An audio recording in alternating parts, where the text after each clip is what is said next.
Shalom, shalom semua, dengar suara saya ya? Sudah, Ibu. Oke, thank you.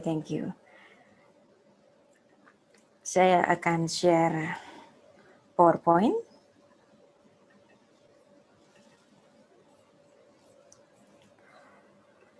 Semua bisa melihatnya ya? Baik, kita mulai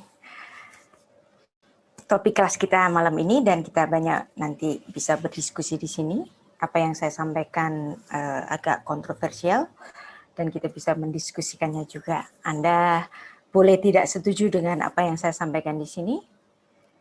Kalau Anda punya argumentasi yang kuat, silakan ya. Baik, kita mulai. Beshem ha'af ve'haben ve'ruah hakodesh ha'elohim echad, di dalam nama Bapa dan Putra dan Roh Kudus, Allah yang Esa. Amin. Shalom lekulam. Selamat malam. Kita akan belajar mengenai satu topik yang menarik, Tuhan Yesus dan komunitas SNI. Nah, apa itu komunitas SNI atau jemaat Qumran? Ya, dan kita akan mempelajari di situ.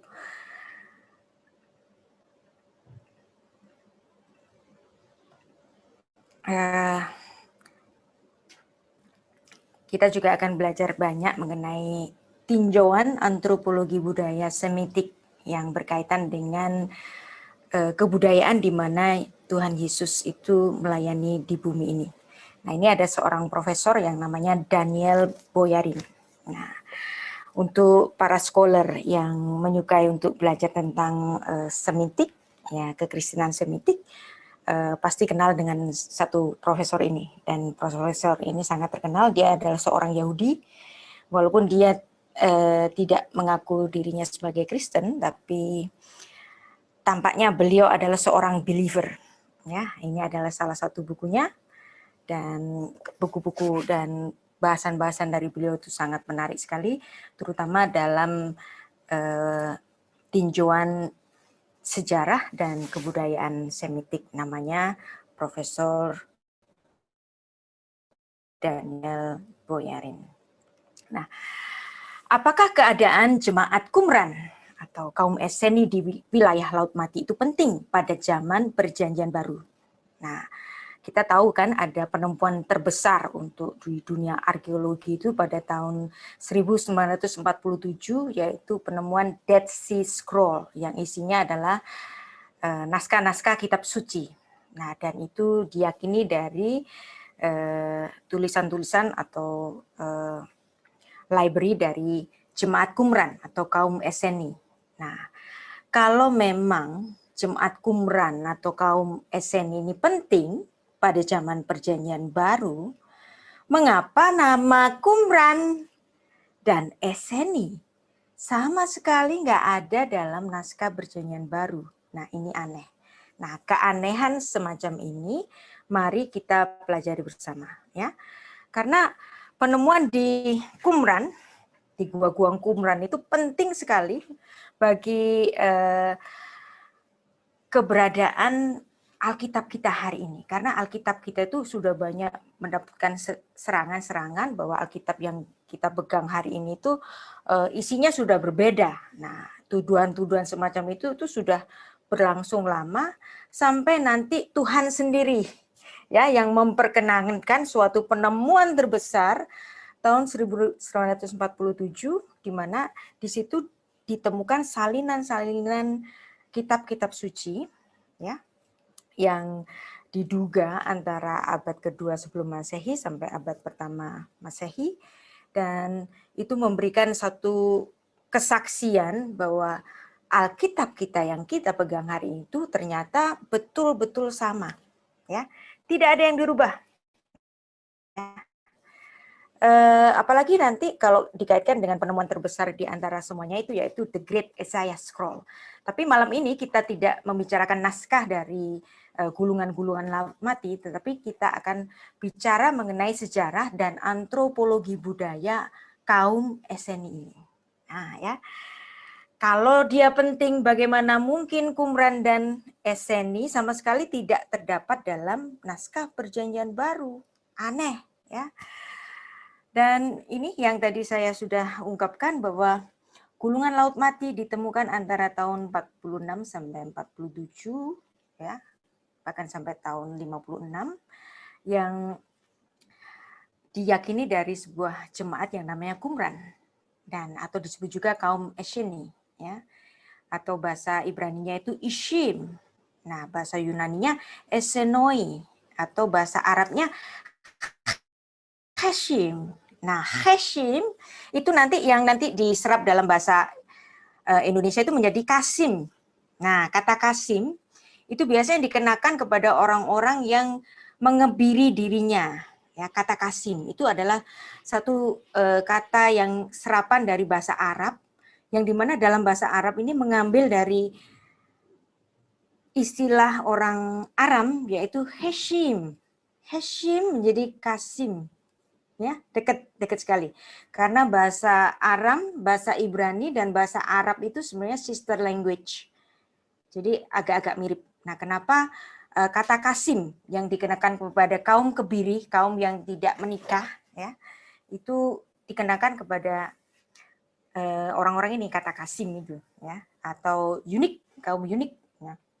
Nah, dalam suatu ketika Daniel Boyarin ini mempublish tentang bukunya, ada di suatu seminar ada yang bertanya kepadanya, kalau memang SN itu penting, nah, atau jemaat Qumran itu penting, kenapa kok kata Qumran dan SNI itu nggak ada di Perjanjian Baru?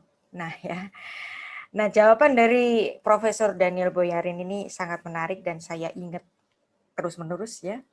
Jadi jawabannya begini, walaupun nama SNI, ya, atau Qumran tidak disinggung dalam Alkitab Perjanjian Baru, namun ciri-ciri dari kehidupan mereka itu dapat ditemukan di Perjanjian Baru.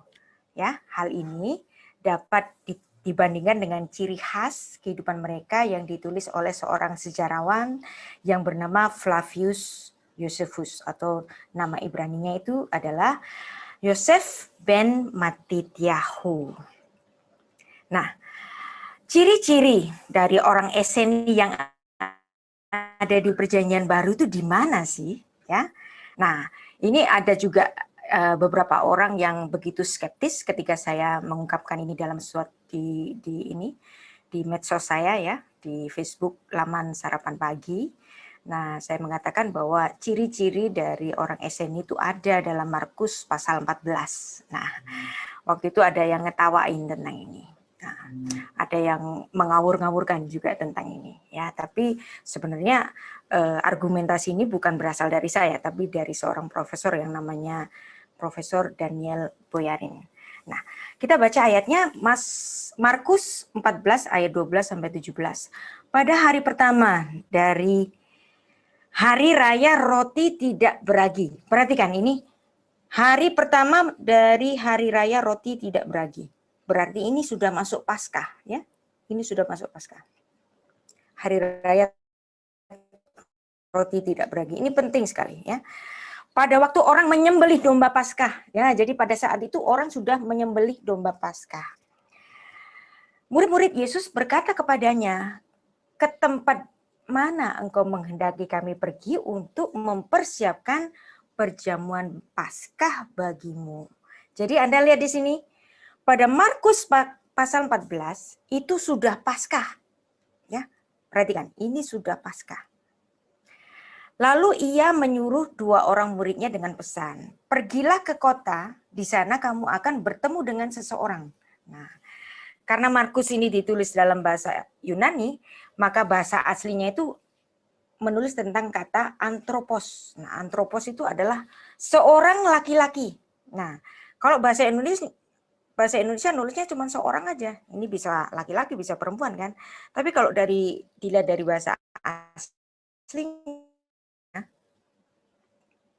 ayat 13 ini jelas menyebut seorang laki-laki. Dan laki-laki itu very spesifik, ya. Hal yang tidak lazim. Laki-laki ini membawa kendi berisi air, ya. Nah, kalau ada laki-laki bawa kendi, kamu ikuti dia. Nah, dan katakanlah kepada pemilik rumah yang dimasukinya itu, pesan guru, di manakah ruangan yang disediakan bagiku untuk makan Paskah bersama-sama dengan murid-muridku? Lalu orang itu akan menunjukkan kamu ke sebuah ruangan atas yang besar yang sudah lengkap tersedia. Disitulah kamu harus mempersiapkan perjamuan Paskah untuk kita. Maka berangkatlah kedua murid itu, dan setibanya di kota didapati mereka semua seperti yang dikatakan Yesus kepada mereka. Lalu mereka mempersiapkan Paskah. Setelah hari malam datanglah Yesus bersama ke-12 murid itu. Jadi jelas di sini ya. Kita tidak perlu mempersoalkan apakah yang membawa kendi ini pemilik rumahnya atau pegawai dari rumah itu. Tapi yang pasti ini adalah laki-laki yang membawa kendi, dan itu memberikan satu ciri khas dari jemaat Eseni. Kenapa kok menjadi ciri khas dari jemaat Eseni? Kenapa laki-laki bawa kendi aja, terus itu menjadi ciri khas dari jemaat Eseni? Nah, kalau kita melihat misalnya Tuhan Yesus dan perempuan Samaria, nah ini bahasan kita minggu depan ya, dan ini juga menarik sekali. Jadi kita membahas dua topik penting, yang pertama jemaat Eseni, yang kedua minggu depan nanti kita bicara tentang orang Samaria, yaitu pada Yohanes pasal 4, ayat 1 sampai 42, panjang sekali. Dan kalau Anda lihat di sini, ada perempuan yang sedang mengambil air, yang bawa kendi itu siapa? Perempuan. Nah, di sini menjadi satu kebiasaan di orang-orang Semit atau orang-orang Ibrani, ya, bahwa yang ngangsu atau ngambil air ini adalah perempuan. Nah, sedangkan Yesus memerintahkan secara spesifik seorang laki-laki yang bawa kendi, berarti ini sesuatu yang nggak lazim, gitu kan? Nah, karena yang lazimnya itu biasanya yang membawa kendi air itu ini perempuan Samaria. Ya, ini belum ada tanya jawab ya. Jadi mohon bersabar nanti dulu.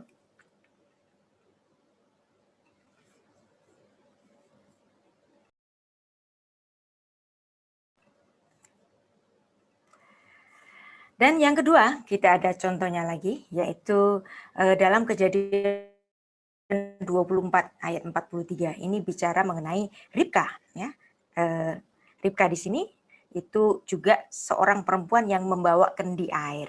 Nah, jadi di sini dua contoh ini, dan kalau nanti Anda juga bisa lihat Rahel pun juga bawa kendi air ya, ada di sebuah sumur dan dia ketemu dengan Yakub di situ.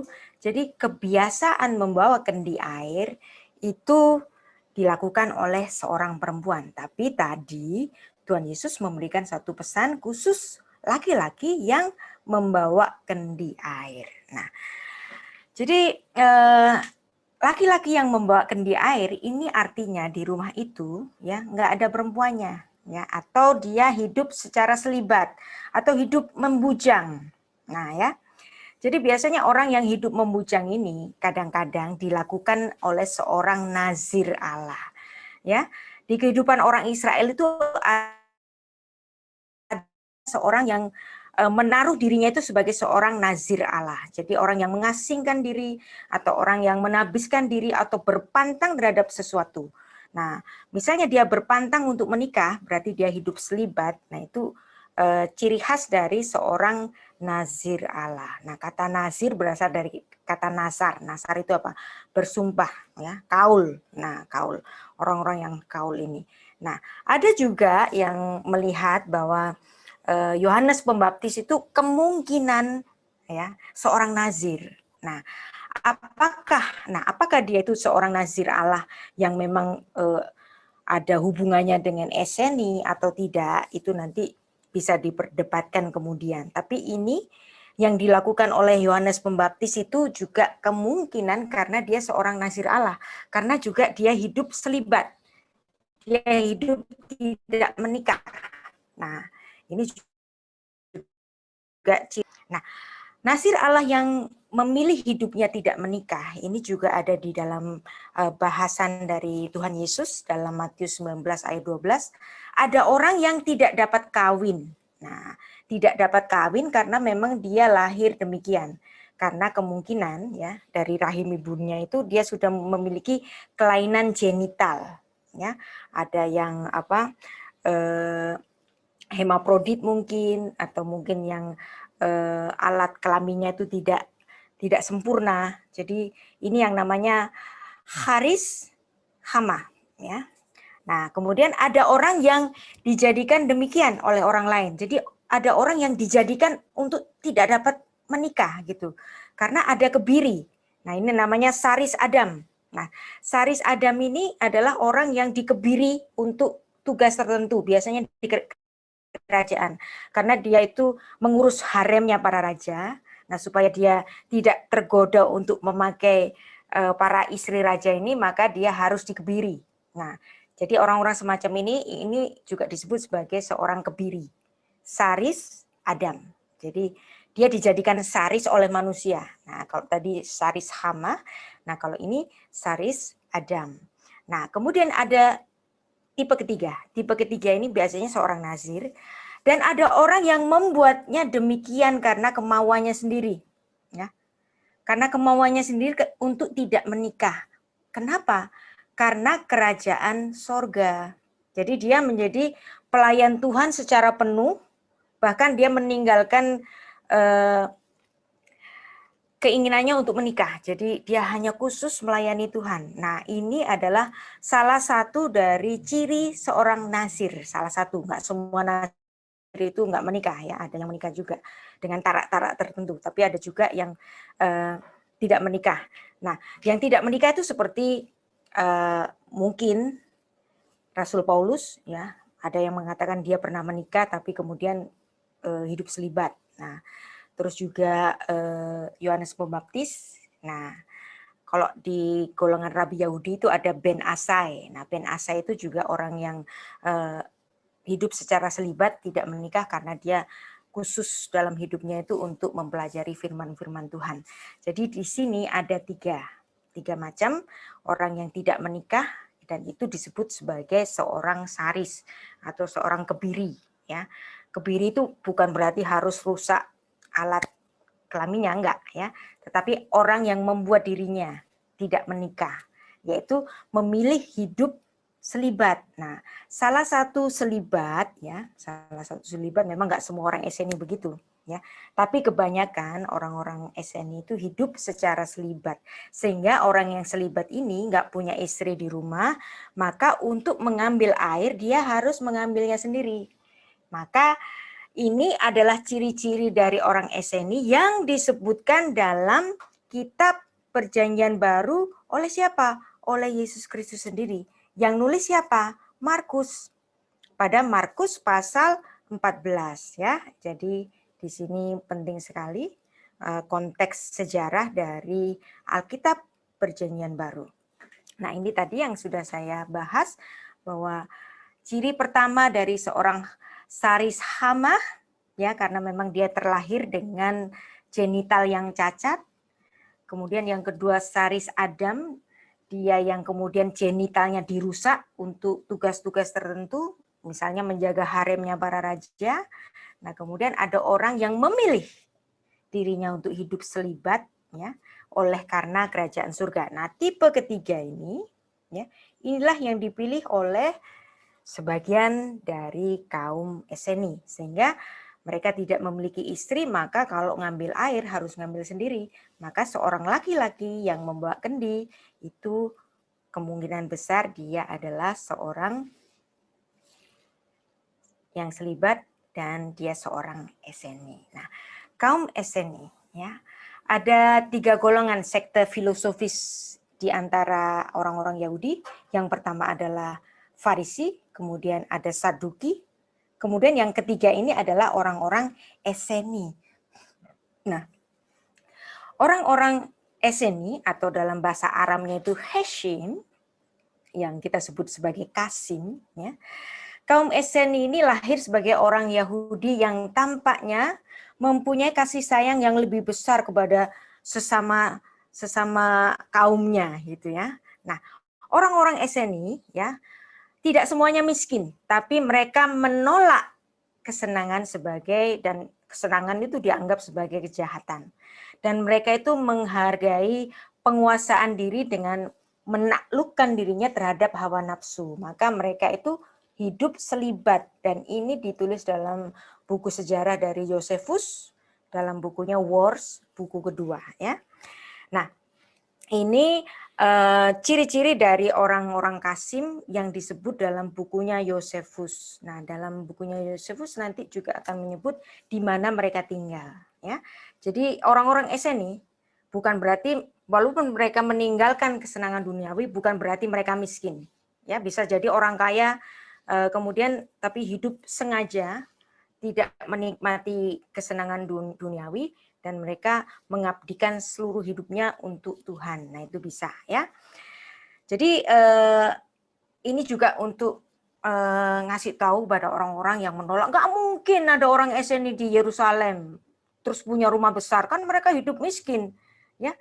Kalau mereka hidup sederhana meninggalkan percintaan dengan dunia ya, bukan berarti mereka itu miskin, nggak punya duit atau nggak punya rumah, nggak ya. Mereka bisa jadi orang kaya yang tapi meninggalkan kesenangan duniawi itu untuk khusus melayani Tuhan.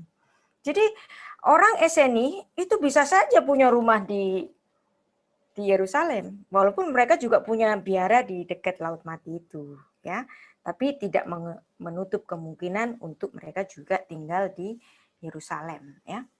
Nah, dalam kitab Perjanjian Baru itu ada yang disebut dengan orang saleh. Nah, ya. Orang saleh ini dalam bahasa Yunaninya itu ya, para rasul itu nulis Yulabes ya, atau dalam bahasa Ibraninya itu Chazid ya. Ya, dan ini muncul beberapa kali. Misalnya Simon yang sudah tua di Bait Allah disebut dengan orang saleh, tapi apakah dia identik dengan orang Eseni itu juga perlu pembuktian lebih lanjut ya. Misalnya Kitab Kisah Para Rasul 2 ayat 5 menyebutkan bahwa waktu itu di Yerusalem diam orang-orang Yahudi yang saleh, Yulabis ya. Nah, dari segala bangsa di bawah kolong langit ini.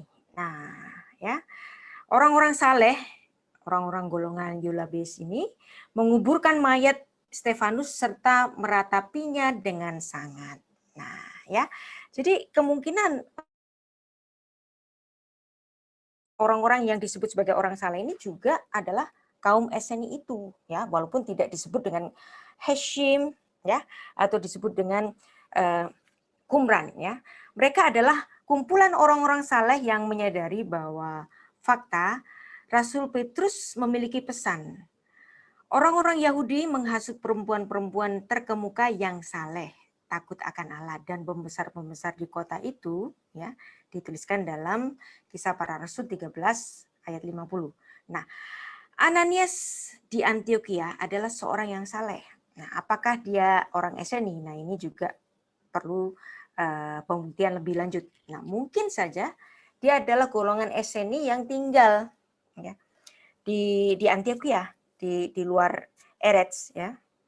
Jadi sekarang kita masuk pada istilah orang Kasim, Heshim ya, bahasa Aram, atau dalam bahasa Ibraninya itu Ishim. Nah, orang Kasim ya itu serapan dari bahasa Arab ini untuk menyebut seorang sida-sida atau laki-laki yang telah dikebiri atau telah kehilangan kesuburannya karena buah sakarnya itu telah dibuang dengan sengaja ya, atau karena kecelakaan atau karena akibat-akibat lain sehingga itu tidak berfungsi, bisa juga dari lahir. Nah, ya. Misalnya itu kalau kita lihat di Kekaisaran Tiongkok. Nah, orang-orang yang menjaga haremnya raja itu biasanya adalah orang-orang Kasim ini, orang-orang unik ini, orang-orang yang dikebiri ini. Kenapa? Supaya nggak ada kasus di istana raja. Jangan sampai mereka itu pacaran, istrinya raja dipacarin gitu. Nggak boleh ya. Karena ini makanya yang ngurusin istri raja adalah kaum-kaum Kasim seperti ini.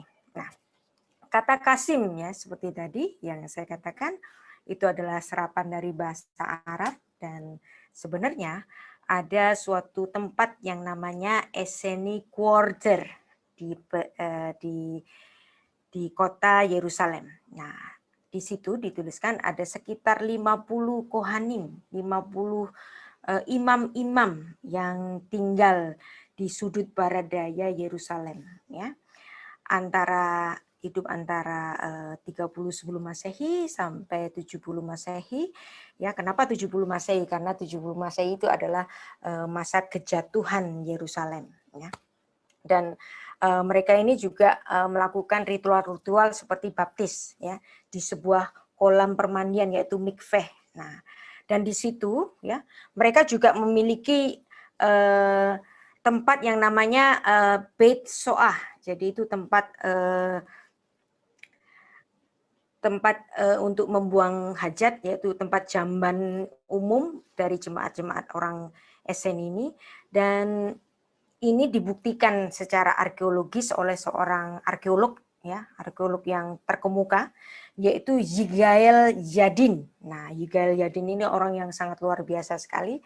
Dia bukan hanya seorang arkeolog, bukan hanya seorang sejarawan, tetapi dia seorang ahli militer, bahkan dia adalah seorang pernah menjabat sebagai panglima dari IDF, ya, di sekitar tahun 30-an sampai tahun 50-an, ya.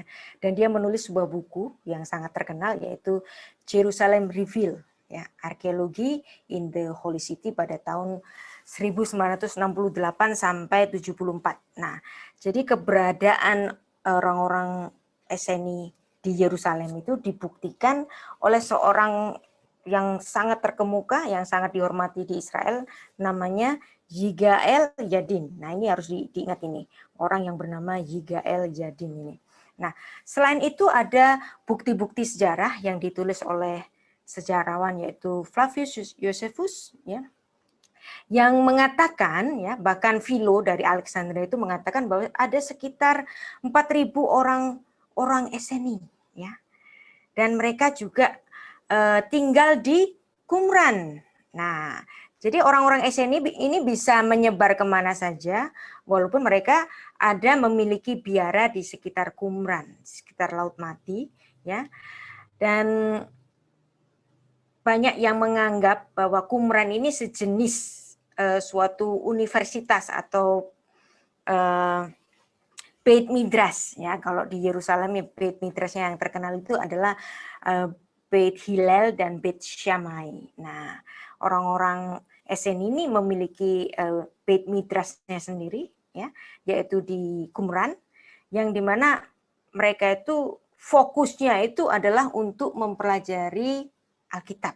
Nah, dan mereka itu sangat menyukai pengajaran-pengajaran dari Nabi Yesaya dan Amos. Nah, nanti di kemudian hari di tahun 47 itu ada penemuan yang terbesar yaitu The Great Isaiah Scroll, ya.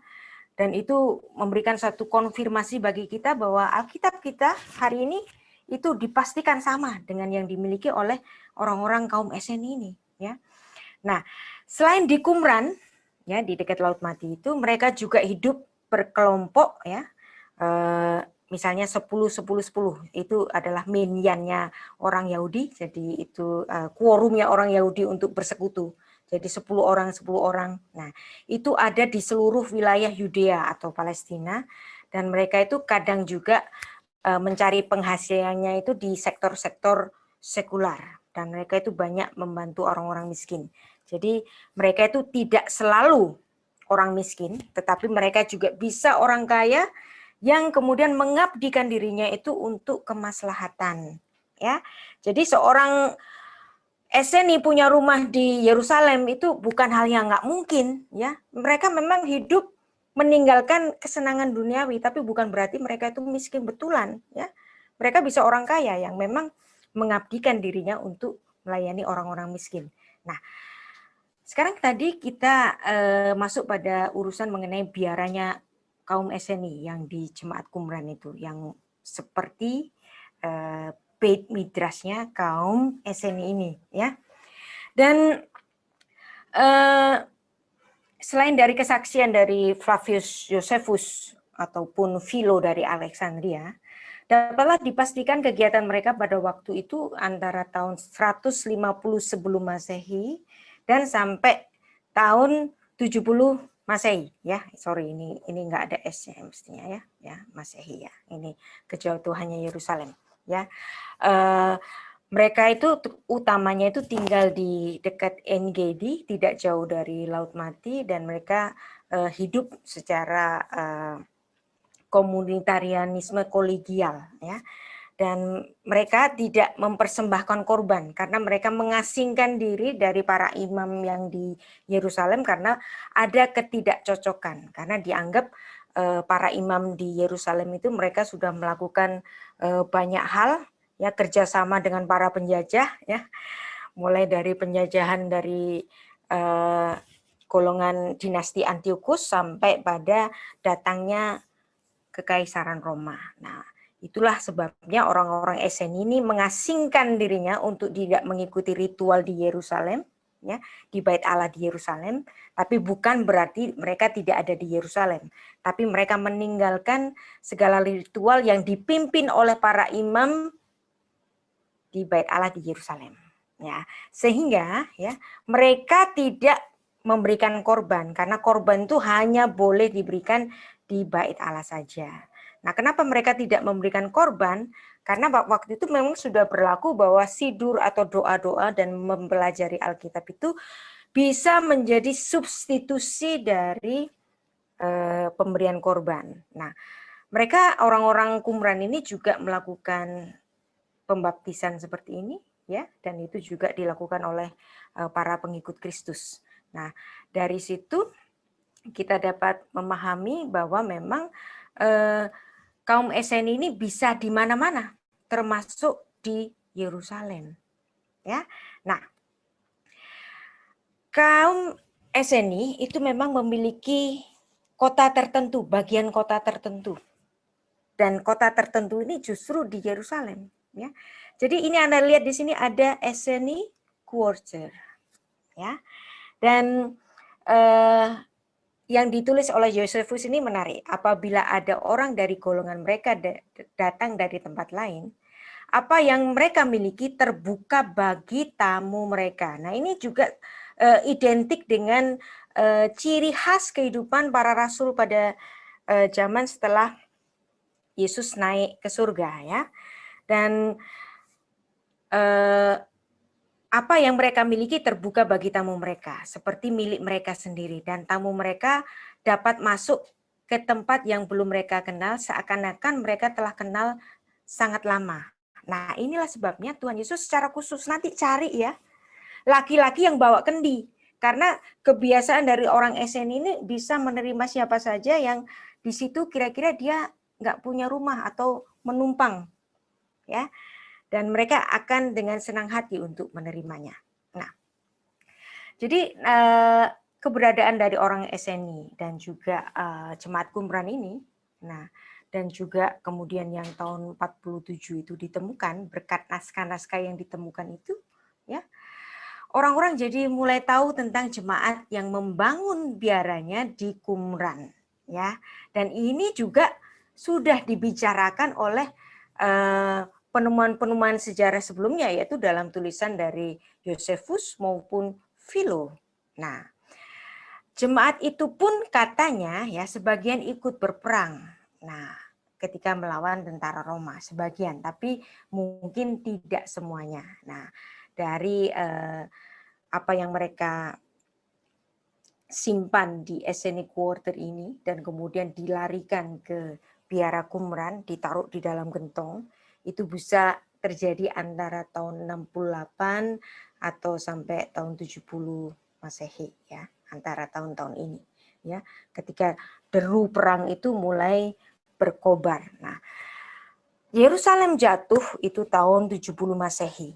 Nah, kejatuhan Yerusalem itu diperingati dengan peringatan namanya Tisha B'Av. Nah, itu juga disebut sebagai Black Sabbath atau Shabbat Chazon.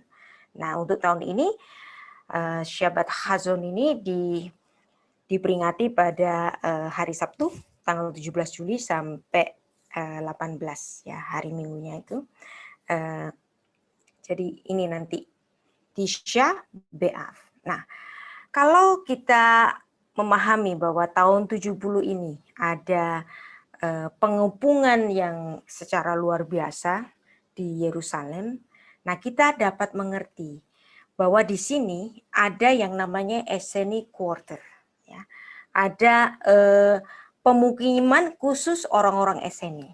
Dan kemudian di Gua Qumran, ya, itu kemudian ditemukan bahwa ada naskah-naskah yang disimpan di dalam gentong. Nah ini kan aneh.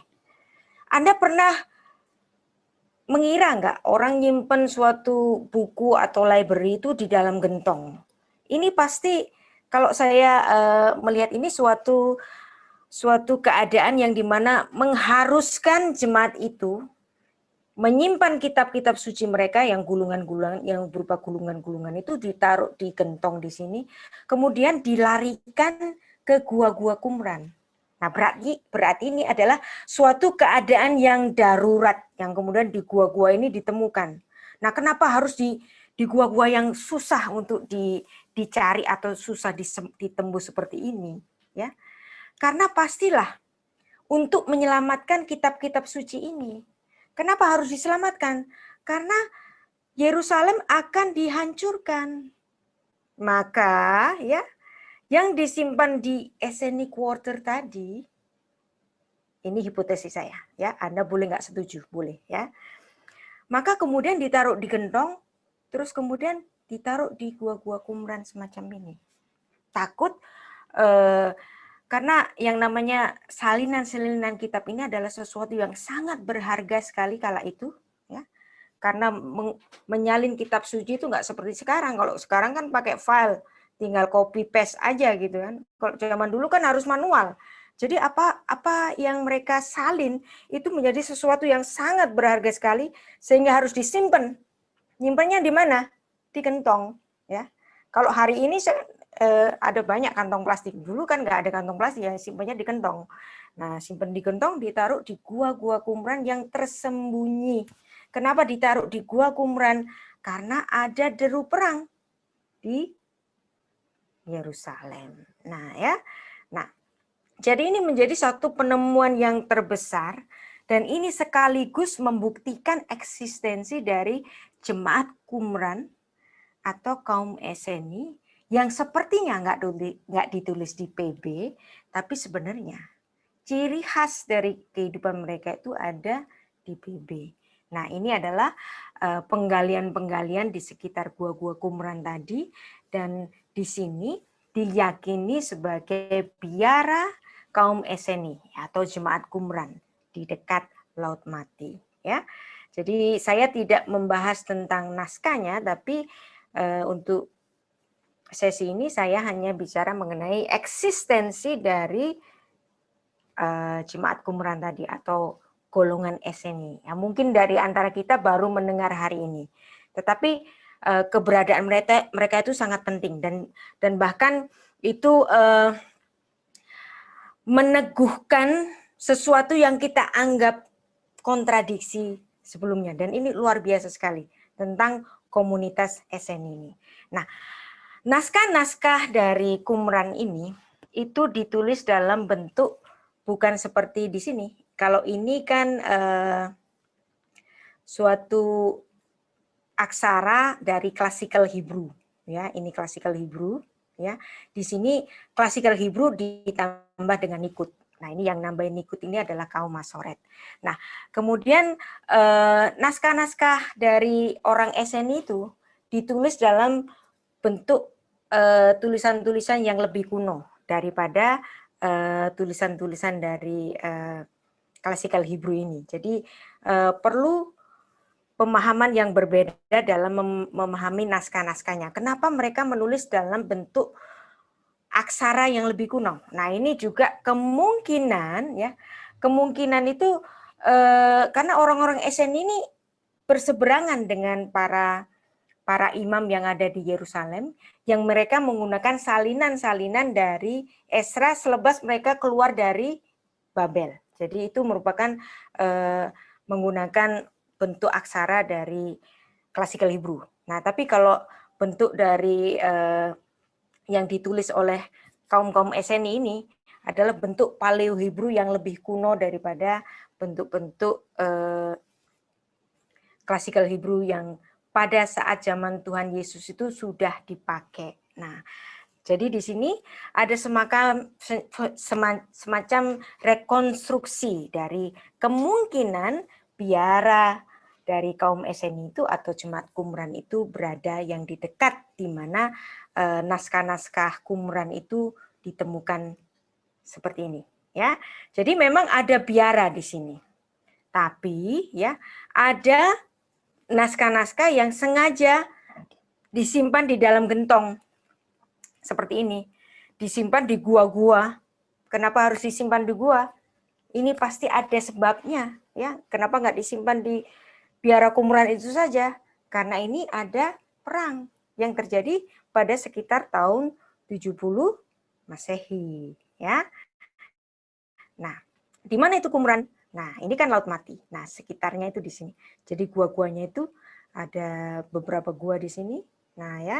Nah, itu nanti di situ ditemukan naskah-naskah Qumran. Nah, Yohanes Pembaptis ada beberapa orang atau penafsir yang menghubungkan cara hidup dari Yohanes Pembaptis ini dengan orang-orang Qumran. Tapi apakah Yohanes itu adalah orang Qumran? Nah, itu juga masih diperdebatkan, perlu pembahasan lebih lanjut. Tapi seandainya ya memang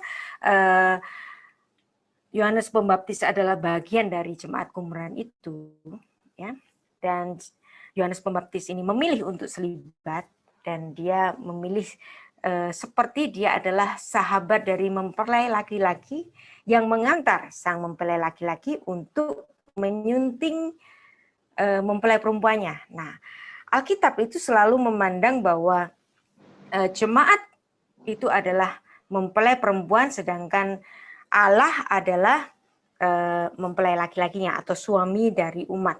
Nah, di sini Yohanes Pembaptis menempatkan dirinya sebagai sahabat dari mempelai laki-laki.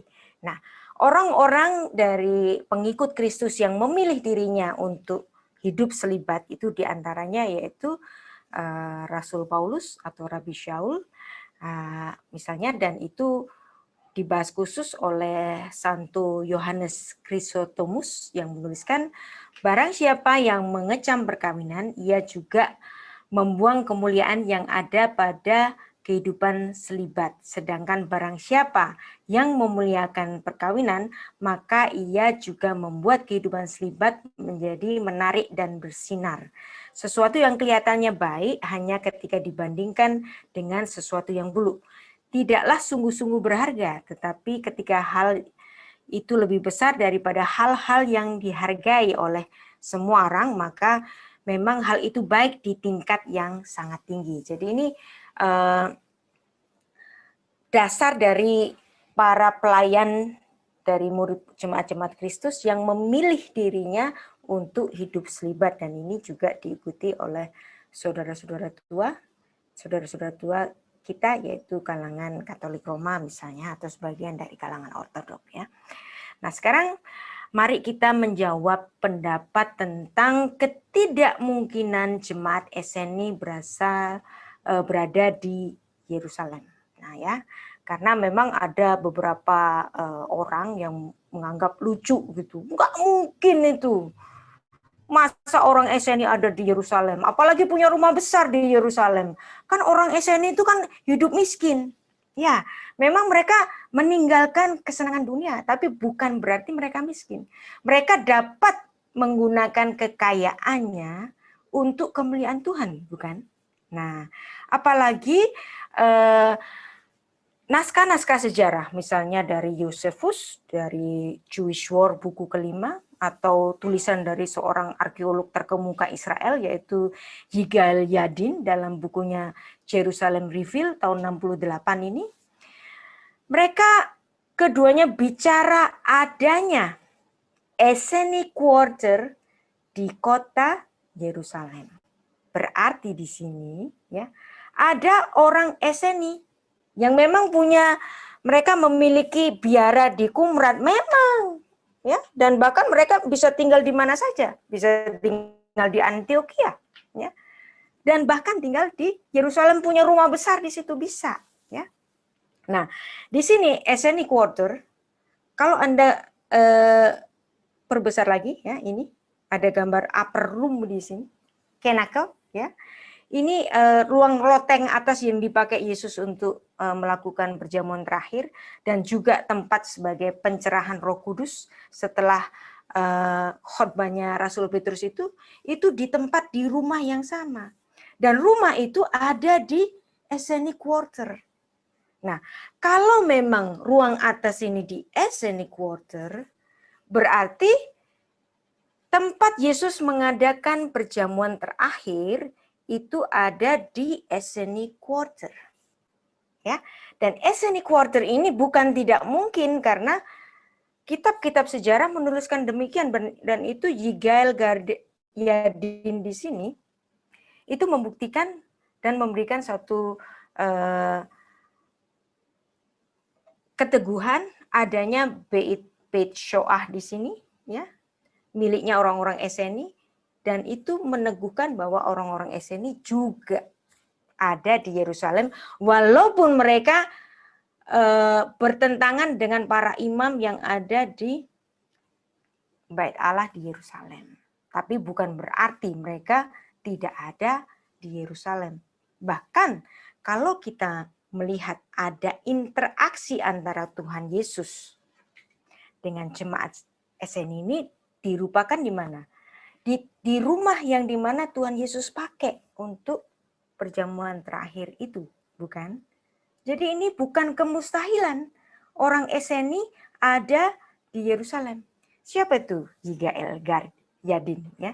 Yigael Yadin ini lahir tahun 17, dia meninggal tahun 84, bahkan dia pernah menjadi IDF Chief of Staff. Jadi dia menjadi panglima perangnya Israel Defense Force pada tahun 32 sampai tahun 52. Luar biasa sekali ini orang, ya.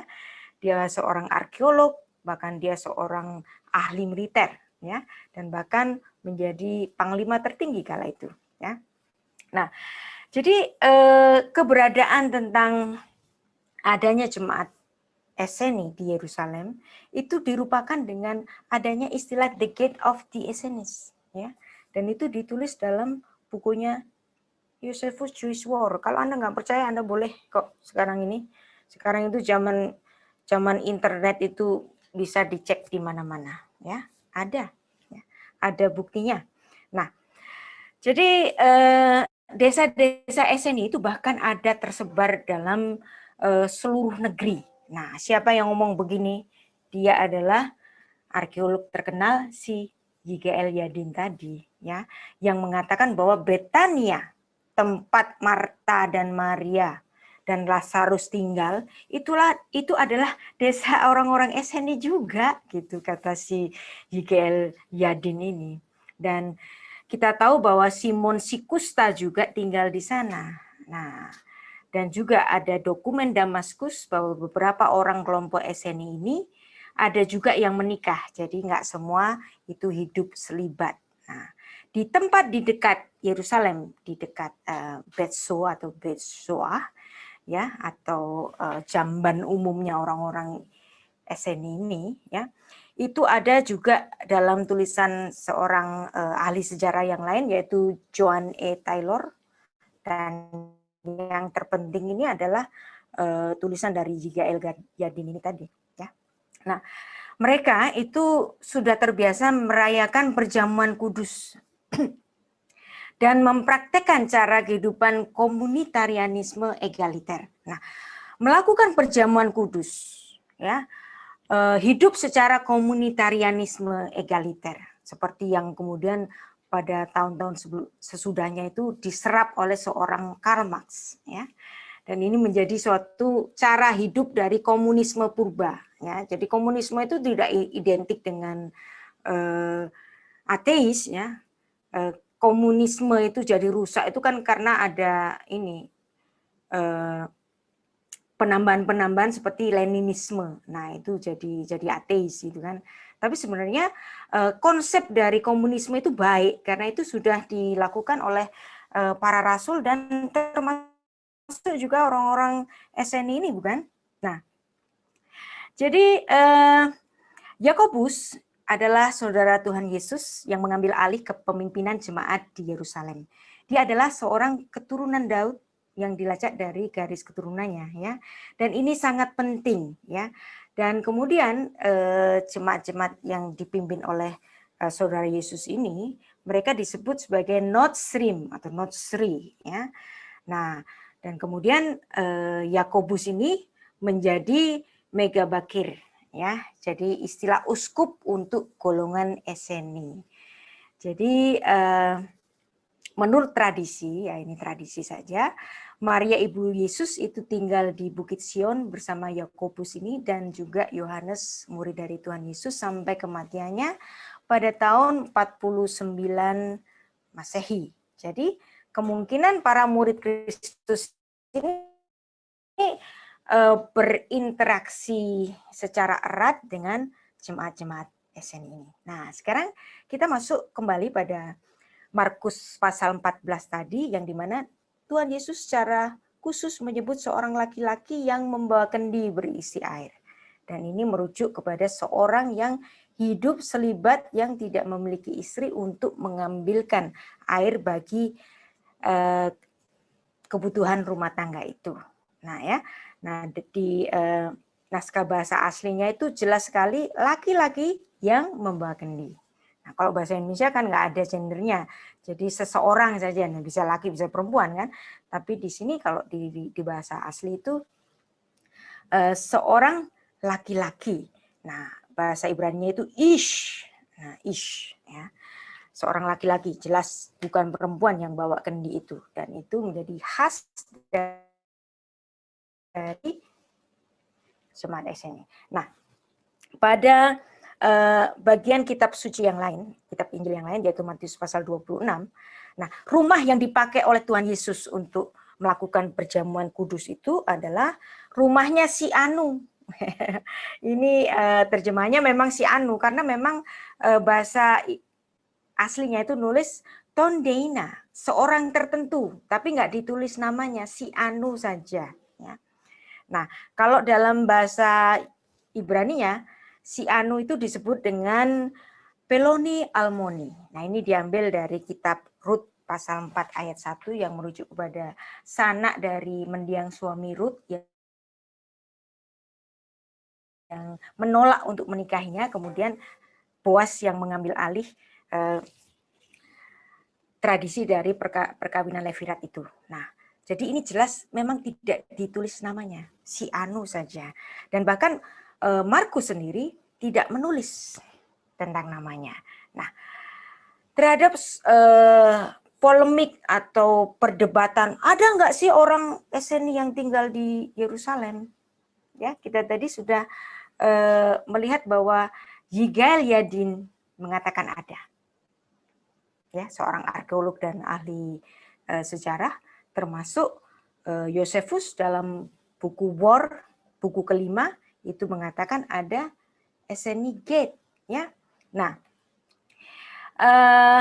inilah yang menjadi satu pertanda bagi kita bahwa ternyata memang ada orang-orang jemaat SNI yang sangat berhubungan erat sekali dengan kehidupan Yesus. Nah, karena SNI Gate di sini, SNI Gate, dan di sini ada SNI Quarter dan Upper Room Kenakel ini ada di bagian SNI Quarter ini. Berarti ya, Anda pasti punya ingin mendebat, nggak apa-apa, kita ngomong beberapa bukti dulu ya.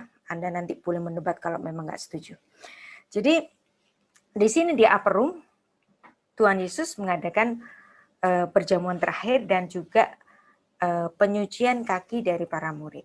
Ya, kalau Anda lihat di sini, ya, Anda lihat hitung ini muridnya Yesus ada 12, tapi di sini ada 13 di luar murid Yesus.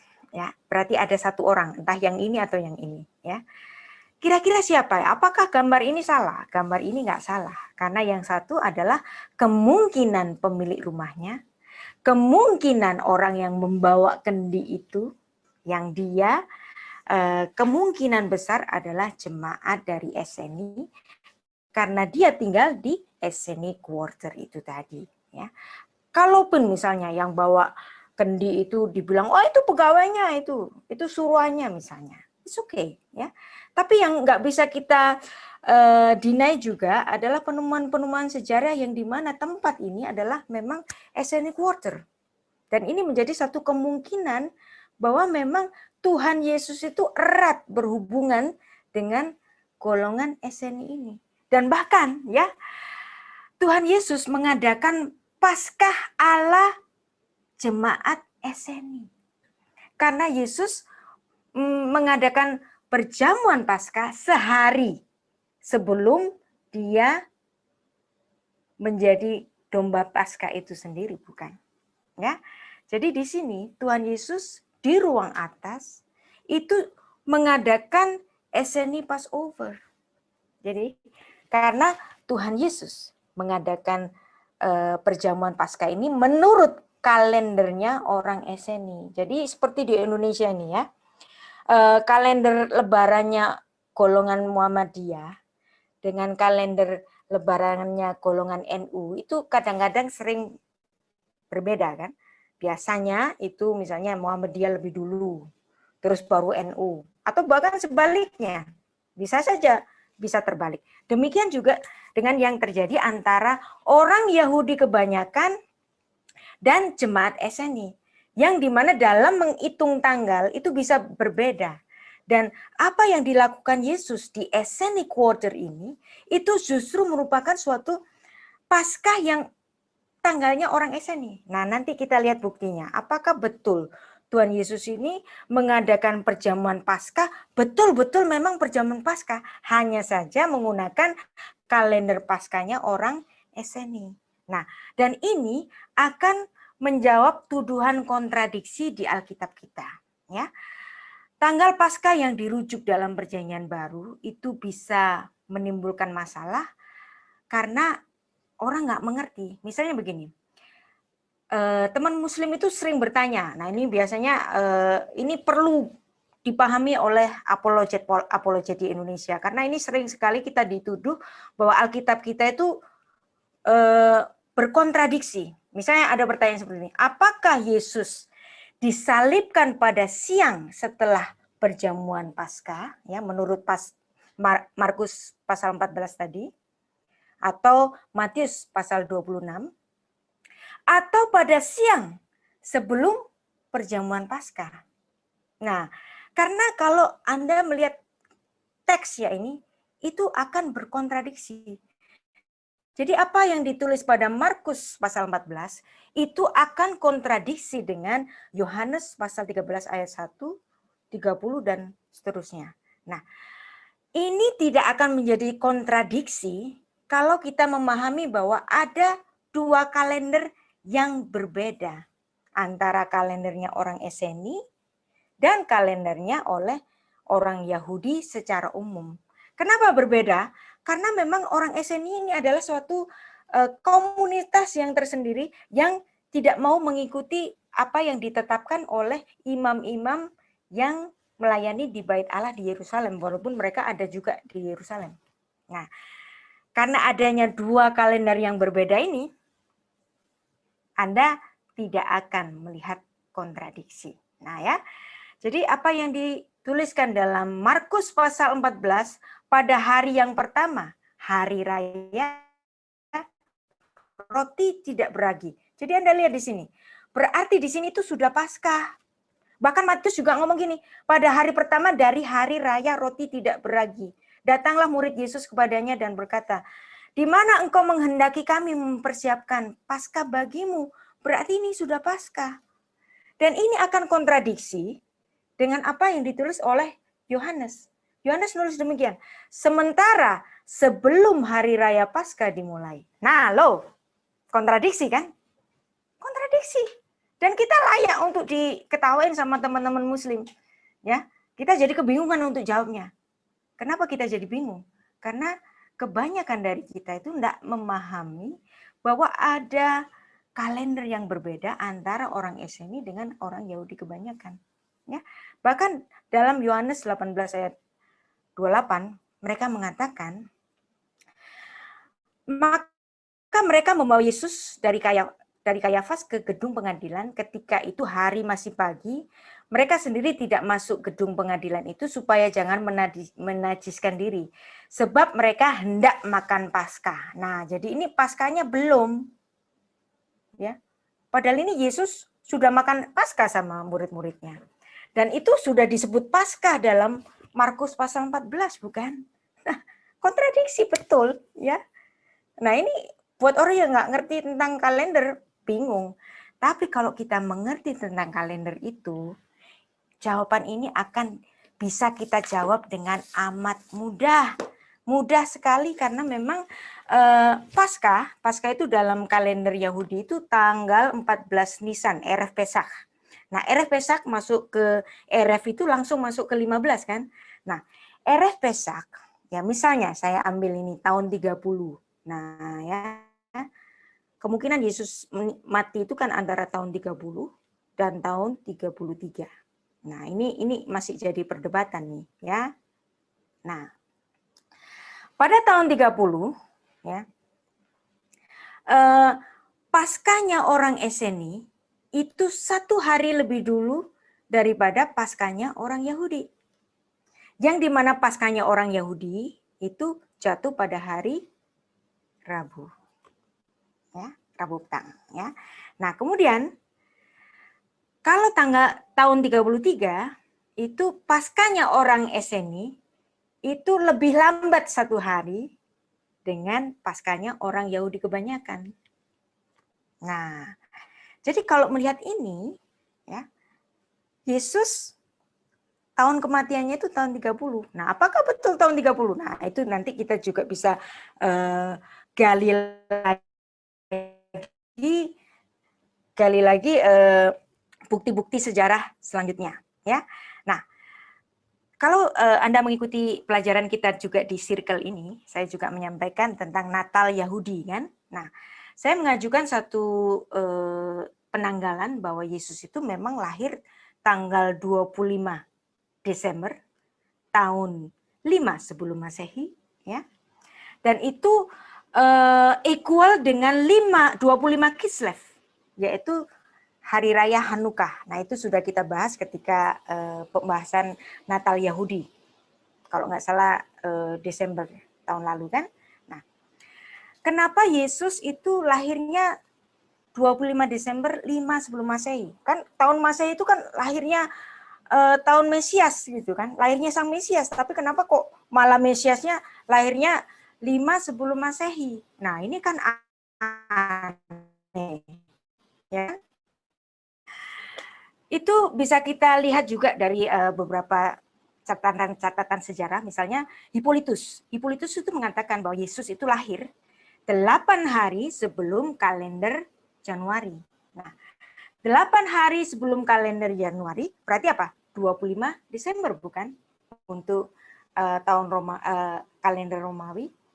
Nah, ini juga merupakan suatu catatan sejarah bukan? Nah, kenapa Yosefus khusus menulis 8 hari? Karena Yosefus ini walaupun dia sebagai pengikut Kristus, tetapi dia nafas ya keyahudiannya itu masih ada. Karena angka 8 ini merujuk kepada hari penyunatan Yesus. Nah, hari ke-8 itu bagi orang-orang Yahudi, itu memberi nama kepada anak yang dilahirkan itu dan melakukan ritual penyunatan. Maka untuk menandai Yesus itu lahirnya kapan, Hippolytus ini mengatakan Yesus itu lahir 8 hari sebelum kalender Januari.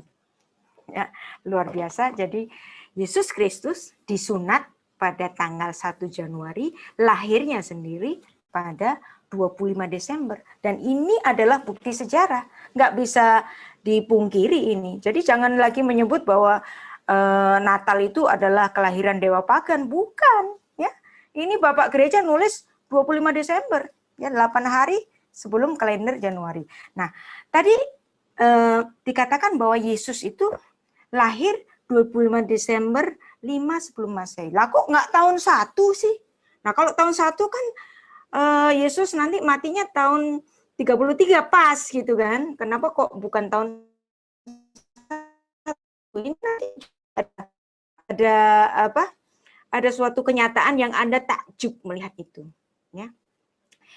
Jika kalender Gregorian itu merupakan tahun Masehi atau Anno Domini, mengapa Yesus itu tidak lahir pada tahun 1 Masehi, ya kan? Nah, ini gara-garanya ya, ada seorang rahib yang namanya Dionysius, ya, dia hidup pada abad ke-6 Masehi. Nah, dia itu pengennya, nah ini pengennya Yesus itu ditandai dengan suatu tahun, ya, yang dimana dia itu lahir pada tahun Masehi. Nah, kemudian dia menghitung dan dia menentukan tahun Masehi itu. Tapi di antara penghitungannya ini, pada saat menghitungnya ini, dia lupa, ya, dia menghitung itu dari yang menjadi tetenger itu adalah kekuasaan dari Kaisar Agustus.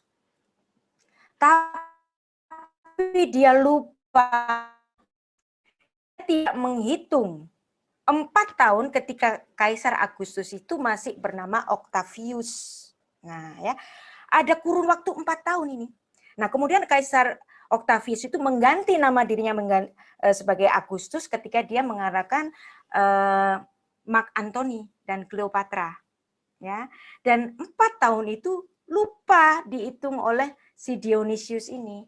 Maka ya, tahun yang sudah dia susun itu harus disesuaikan. Maka Yesus tidak lahir tahun 1 tetapi tahun 5 sebelum Masehi Desember, ya.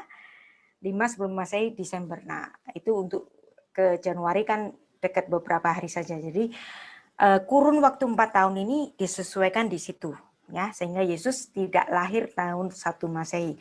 Nah, perjalanan di bumi ini antara 3,5 tahun, ya. Jadi kalau dia mulai pelayanannya itu umur 30, maka dia menyelesaikan pelayanannya dan disalib itu perkiraannya umur 33,5 tahun. Nah, dan ini bisa dibuktikan dari pemahaman demikian bahwa 3,5 tahun pelayanan Yesus itu bisa ditengeri, ya, ditandai dari awal pelayanan Yesus, Yohanes 1 ayat 30, kemudian Paskah pertama yang ditulis pada Yohanes 2 ayat 13, kemudian Paskah kedua yang diikuti Yesus pada Yohanes 5 ayat 1, kemudian Paskah ketiga pada yang ditulis oleh Yohanes pada Yohanes 6 ayat 4, dan Paskah keempat pada Yohanes 12 ayat 1 dan seterusnya ada di sini, ya. Jadi 4 Paskah yang dilalui oleh Yesus Kristus, sehingga kemungkinan durasi pelayanan Yesus itu 3,5 tahun. Nah, kalau Yesus dipanggil melaksanakan tugasnya itu mulai umur 30, berarti dia di kayu salib wafat pada umur 33,5 tahun. Nah, ini juga ada seorang penulis yaitu Andreas Kostenberger. Nah, dia tidak melihat adanya kesalahan penghitungan dari Dionysius tadi, sehingga dia mengatakan bahwa kematian Kristus itu tahun 33. Ya nggak apa-apa, ini sampai sekarang masih jadi perdebatan, ya. Termasuk juga yang nggak setuju dengan tahun 30 dan tahun 33. Nah, karena tahun 33, 14 Nisannya itu memang jatuh pada hari Jumat, ya, 14 Nisannya ini. Jadi hari penyaliban Yesus itu memang hari Jumat, tahun 33 nih, ya. Nah, kalau tahun 30, 14 Nisannya itu Rabu, ya. Nah, kalau dibandingkan dari kalender dari SNI tadi, Paskah yang sebelum Paskahnya orang Yahudi itu tahun 30 Masehi, bukan? Ya. Jadi ini boleh kita bicarakan nanti. Anda mau setuju yang mana? Saya tidak mengajukan suatu doktrin baru, tidak. Saya ingin memberikan suatu novum baru, ya. Dan novum ini nggak serta-merta harus Anda terima, enggak. Anda nggak setuju juga boleh. Kalau Anda punya argumentasi yang kuat. Dan ini masih hipotesis. Saya memberikan ini sebagai hipotesis. Ya. Jadi nggak perlu terus, enggak, pokoknya Jumat, bukan Rabu. Ya nggak apa-apa. Ya. Karena ini masih hipotesis saja. Dan mari kita berpikir bersama-sama. Apakah Yesus itu lahir tahun 1 Masehi sehingga wafatnya itu tahun 33 Masehi, atau Yesus itu lahirnya 5 sebelum Masehi, Desember, ya, wafatnya tahun 30 Masehi. Silakan Anda pilih yang mana, ya. Karena di sini kita itu sedang belajar bersama. Saya bukan sebagai seorang pendeta yang berkhotbah monolog dan Anda harus telan, enggak, ya. Dan kita juga harus melihat juga catatan dari misalnya Flavius Josephus yang dikutip oleh Sanderson di sini, ya, bahwa Herodes itu matinya pada 4 sebelum Masehi.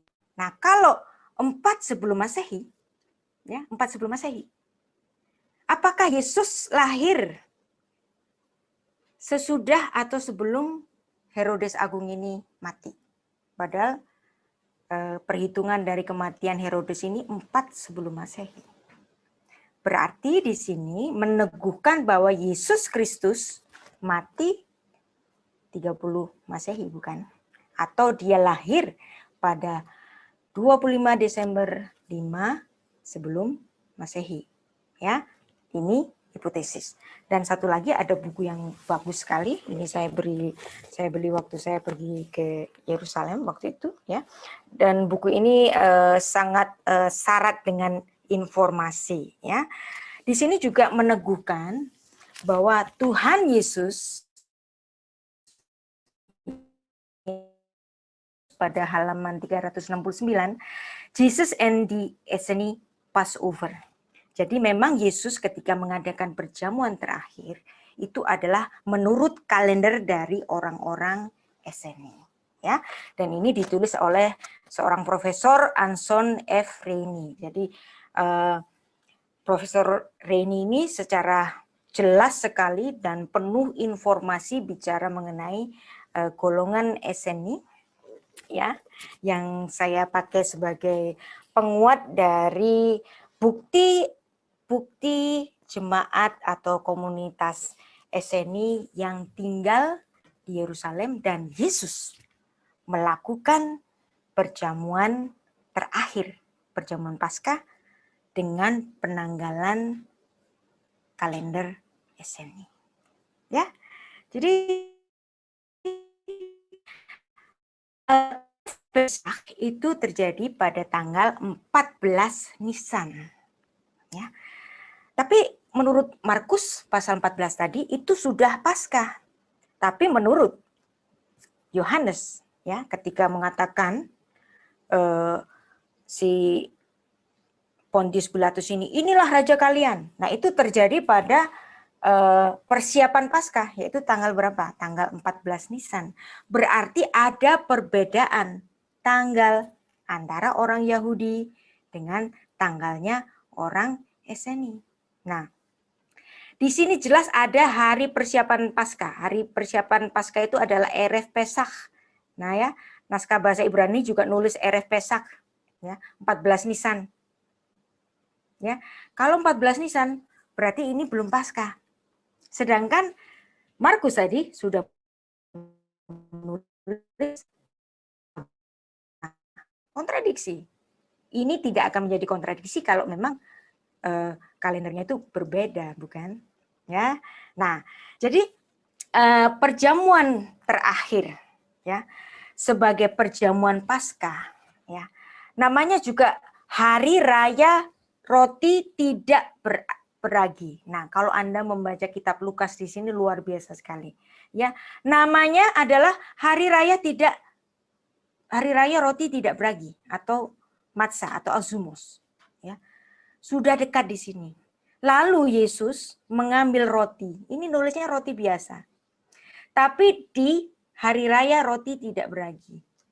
Kenapa Yesus menggunakan roti biasa, bukan roti tidak beragi? Kenapa? Ya, karena Yesus bersama ke-12 muridnya ini adalah orang-orang Yahudi. Tinggal di Esseni Quarter dan menggunakan kalender dari orang-orang Esseni.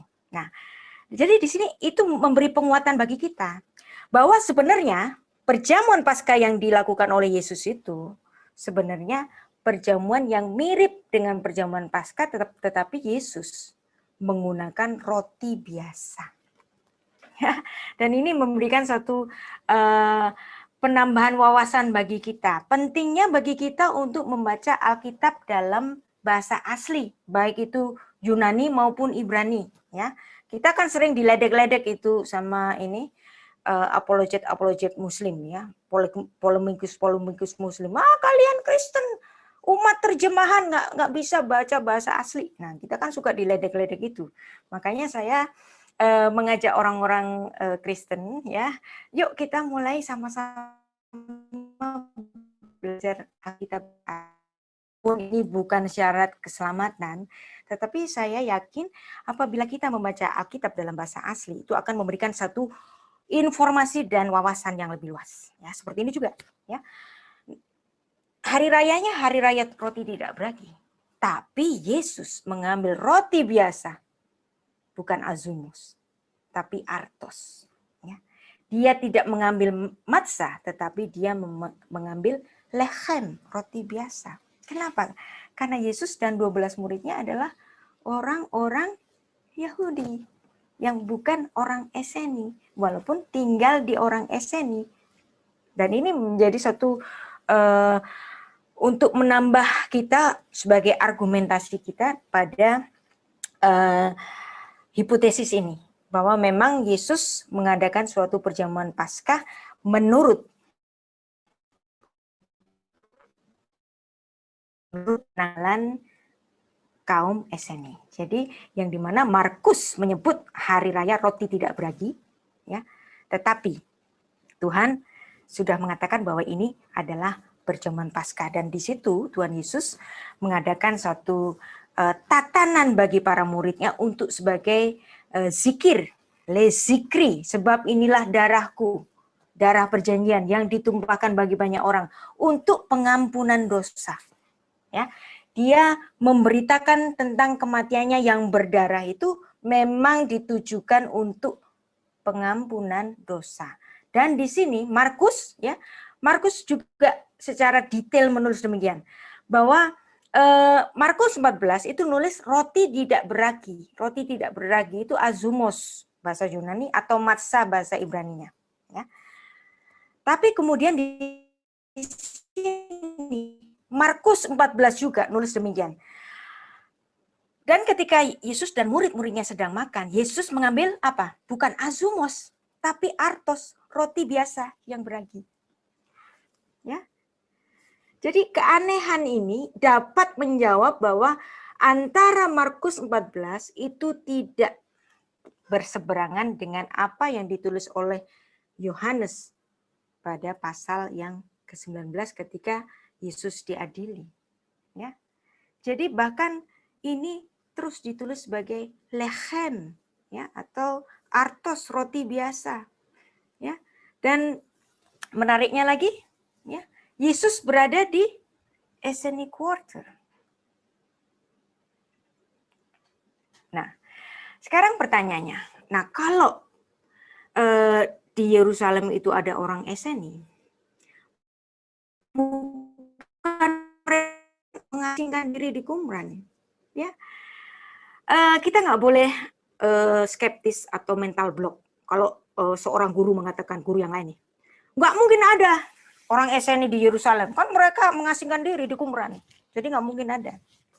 Tapi Anda harus mengingat juga bahwa para ahli sejarah juga membuktikan ternyata memang ada Esseni Quarter di Yerusalem, dan bahkan rumah di tempat Yesus mengadakan perjamuan suci itu berada di Esseni Quarter. Ya. Di Jewish War buku kelima ini. Dan ada banyak sekali penelitian-penelitian tentang rumah yang di loteng atas itu. Dan ini menarik sekali, ya. Dan bahkan menjadi kunjungan utama bagi para peziarah, ya. Bukan hanya kepada orang Kristen, tetapi juga kepada orang-orang Yahudi. Karena di lantai bawahnya itu diyakini, ya, secara tradisi diyakini sebagai kuburan dari Raja Daud. Tapi apakah itu benar kuburan dari Raja Daud, ini juga perlu dipertanyakan juga, ya. Jadi di sini ada upper room, lantai atas itu tempat Yesus mengadakan perjamuan makan malam terakhirnya, dan di bawahnya itu ada makam dari Raja Daud. Nah, dan kemudian tempat ini menjadi tempat yang sangat sakral, baik bagi orang Yahudi maupun bagi orang Kristen, bahkan bagi orang Muslim. Karena ketika dinasti Utsman menguasai Yerusalem, Kenakel ini dijadikan masjid. Ya. Jadi tempat ini menjadi sakral baik bagi orang Yahudi, orang Muslim maupun orang Kristen. Nah, ada juga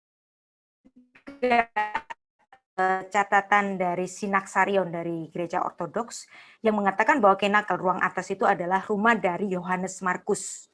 Ini bisa saja, karena Yohanes Markus itu secara jelas menulis di mana Yesus mengadakan perjamuan makan itu, dan di situ adalah hari raya roti tidak beragi yang sudah merupakan Paskah. Mungkin saja, tapi apakah ini juga menandakan bahwa Yohanes Markus ini adalah salah satu dari jemaat Esseni? Maybe. Ya, saya tidak memberikan satu kepastian karena ini semua masih berupa hipotesis, ya. Dan ini bukan suatu pemahaman baru atau doktrin baru, bukan, ya. Ini semua masih hipotesis dengan menggabungkan bukti-bukti sejarah yang ada.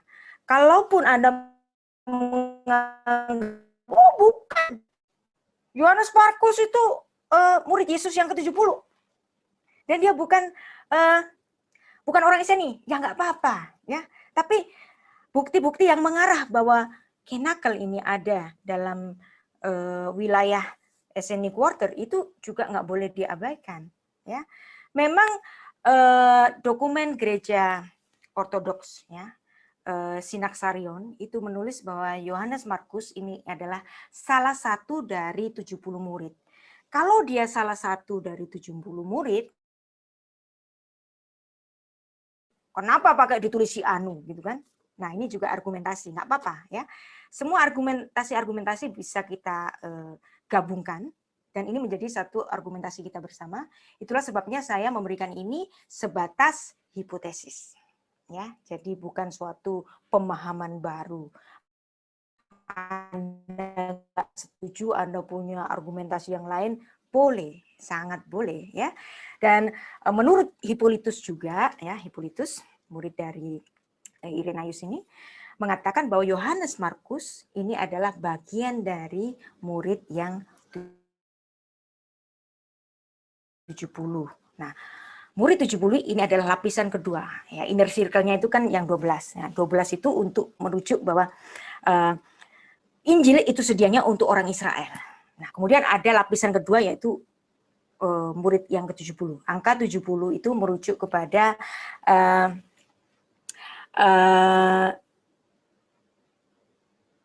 simbol dari bangsa-bangsa. Ya, simbol dari bangsa-bangsa seperti ditulis dalam Kejadian pasal 10 bahwa bangsa-bangsa di dunia ini diturunkan dari 70 keturunan Nuh. Nah, Kenakel atau menjadi suatu tempat yang sangat bersejarah, ya, yang nggak pernah dihancurkan, ya, sejak saat 70 Masehi. Nah, ketika Jenderal Titus itu mengepung Yerusalem, nah, upper room ini nggak dihancurkan, bahkan itu menjadi tempat bagi orang-orang, bagi para pembesar dari pemimpin perang dari serdadu-serdadu Romawi itu untuk melihat kehancuran dari Yerusalem pada tahun 70 Masehi. Nah, ketika perang salib pun upper room ini juga nggak pernah dihancurkan. Ya, pernah menjadi masjid, pernah, tapi itu pun tidak dihancurkan, tapi menjadi masjid pada zaman ketika Kekaisaran Utsman itu menguasai Yerusalem. Jadi tempat ini tidak dihancurkan. Bahkan ada yang mengatakan tempat ini sebagai sinagoga bagi orang Yahudi. Kenapa? Dan orang Yahudi juga mempercayai ini, dipercayai secara tradisi. Ya.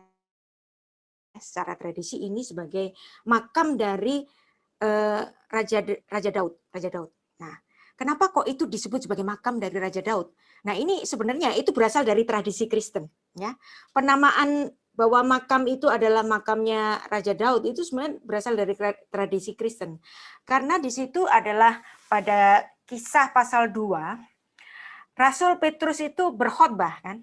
Nah, dan pada Kisah 2 ayat 29, Rasul Petrus itu berkhotbah demikian. Saudara-saudara, aku boleh berkata-kata dengan terus terang kepadamu tentang Daud, bapak bangsa kita. Ia telah mati dan dikubur, dan kuburannya masih ada pada kita sampai hari ini.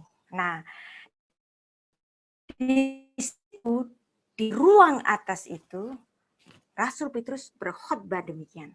Maka kemudian secara tradisi, di bagian bawahnya itu dianggap sebagai kuburan bagi Raja Daud. Nah, ini secara tradisi, ya.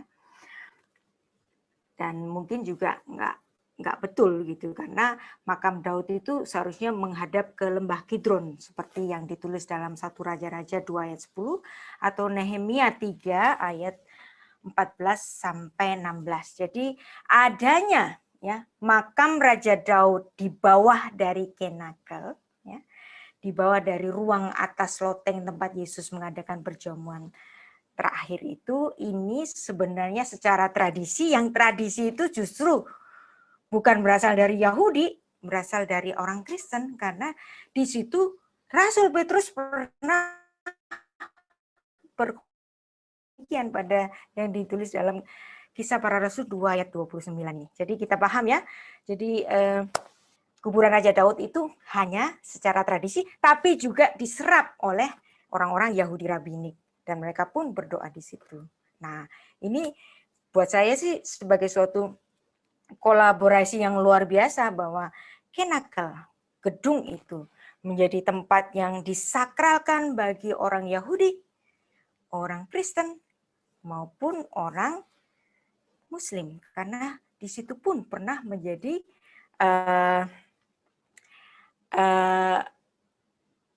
masjid ketika Utsman menguasai Yerusalem. Nah, ini kayaknya sudah jam 8:30.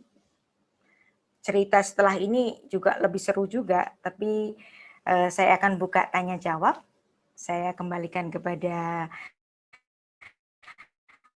moderator. Nanti kalau ada waktu sedikit, saya akan membahas tentang kejatuhan Yerusalem yang sangat luar biasa ini. Sis Hana, silakan.